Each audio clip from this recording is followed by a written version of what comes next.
আজকের এই অসাধারণ নজিরবিহীন একটি অনুষ্ঠানের জন্যে আমি প্রথমে আন্তরিকভাবে কৃতজ্ঞতা এবং ধন্যবাদ জানাতে চাই আমাদের রাষ্ট্রের নতুন নায়ক, যিনি আমাদের নতুন করে পথ চলার অনুপ্রেরণা দিচ্ছেন, আমাদের প্রধানমন্ত্রী মাননীয় জনাব তারেক রহমান সাহেবকে।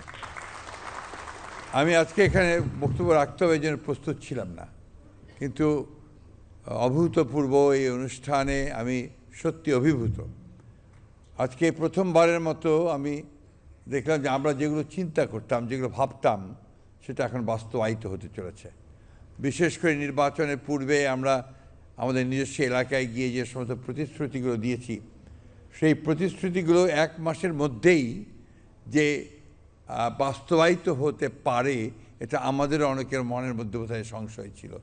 আমি আবারও তাকে আন্তরিক ধন্যবাদ জানাতে চাই। এবং আমার শুধু নয়, গোটা বাংলাদেশের মানুষের আস্থা আরও বেড়ে গেল আজ থেকে, যে যত প্রতিশ্রুতি শুধু নয়, বাংলাদেশকে সত্যিকার অর্থেই একটি অসাম্প্রদায়িক বাংলাদেশকে, একটি প্রগতিশীল বাংলাদেশকে একটি সমৃদ্ধ বাংলাদেশ হিসেবে গড়ে তুলতে আমাদের নেতা সঠিকভাবেই নেতৃত্ব দেবেন। দেশনেত্রী বেগম খালেদা জিয়া প্রায়ই একটা কথা বলতেন, যখনই আমরা বিভিন্ন ধর্মের নেতৃবর্গের সঙ্গে মিলিত হতাম গুলশান কার্যালয়ে, তিনি সবসময় একটা কথা বলতেন যে আপনারা কেউ নিজেদেরকে সংখ্যালঘু ভাববেন না। বাংলাদেশ একটা হচ্ছে অসাম্প্রদায়িক দেশ, এখানে সবাই সমান এবং সকলের সমান অধিকার রয়েছে সংবিধানে।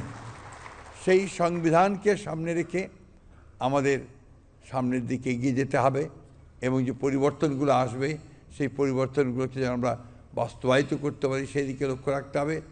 আর একটা কথা আমাদের সবসময় মনে রাখতে হবে, 1971 সালে স্বাধীনতা যুদ্ধ আমরা করেছিলাম, হিন্দু, মুসলমান, বৌদ্ধ, খ্রিস্টান সবাই একসাথে একযোগে আমরা যেন আমাদের স্বাধীনতা ঘোষক শহীদ প্রেসিডেন্ট জিয়া রহমানের সেই স্বপ্নকে আমরা যেন বাস্তবায়িত করতে পারি। আবার সব শেষে আমি মাননীয় প্রধানমন্ত্রীকে আন্তরিকভাবে কৃতজ্ঞতা এবং ধন্যবাদ জানাচ্ছি যে অসাধারণ একটি কর্মযজ্ঞ তিনি শুরু করেছেন এবং আমরা সবাই বিশ্বাস করি এই কর্মযজ্ঞে তিনি সফল হবেন। ধন্যবাদ সকলকে। আসসালামু আলাইকুম।